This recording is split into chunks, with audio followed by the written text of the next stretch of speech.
Let's queer up politics.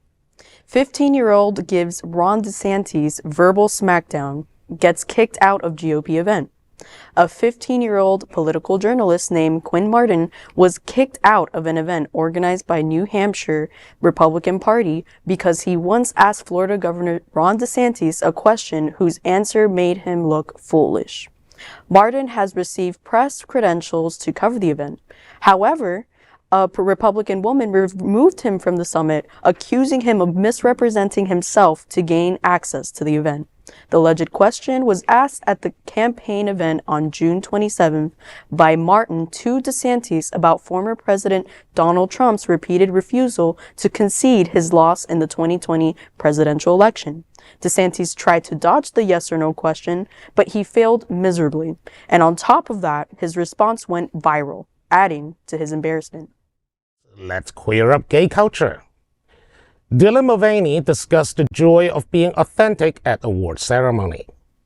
At the Los Angeles LGBT Center's Models of Pride Summit, transgender internet influencer Dylan Mulvaney opened up about being called cringe for leaning into trans joy and being her most authentic self.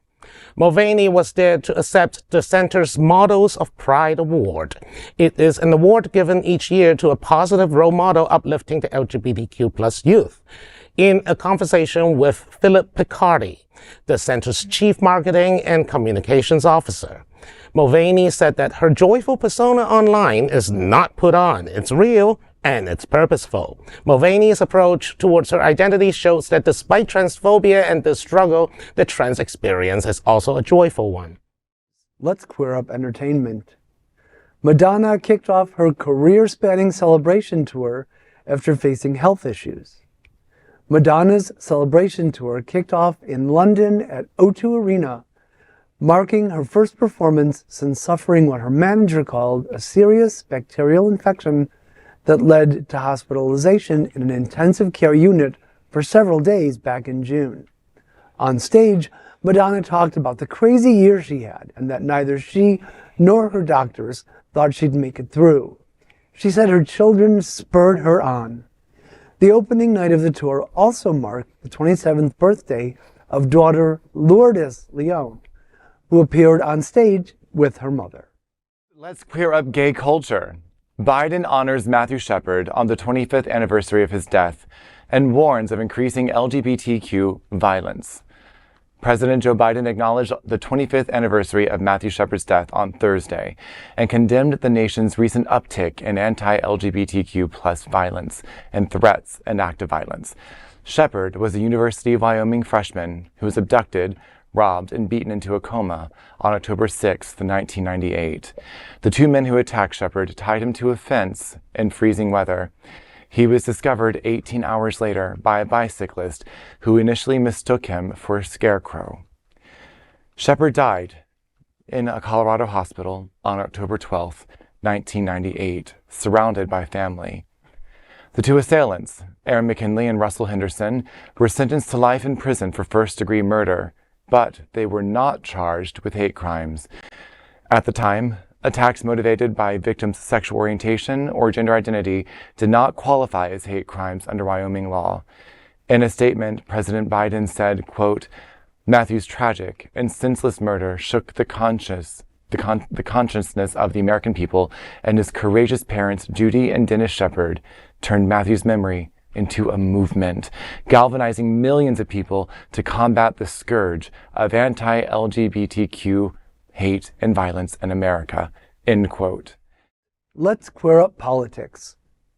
Ron DeSantis suffers another loss at the hands of Florida's first gay Latino lawmaker.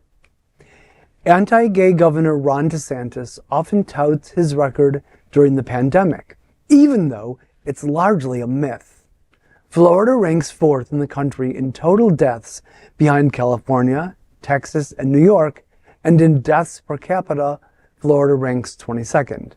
Now, after 2 years of denying that detailed COVID-19 data relating to 2021 infections and vaccines existed, and then being forced by a court to turn it over, Governor Ron DeSantis and the Florida Department of Health have agreed to a settlement that will require the state to disclose coronavirus data on its website and pay attorney fees for attempting to circumvent state public records law. The settlement, announced by the Florida Center for Government Accountability, a nonprofit public records watchdog that sued the state on behalf of former state rep Carlos Guillermo Smith, requires the department to publish detailed COVID-19 data on the Florida Department of Health website and pay $152,250 in legal fees to attorneys representing FLCJA and Smith. Florida's first out gay Latino legislator, Smith, first took office months after the Pulse nightclub shooting and is now running for state senate.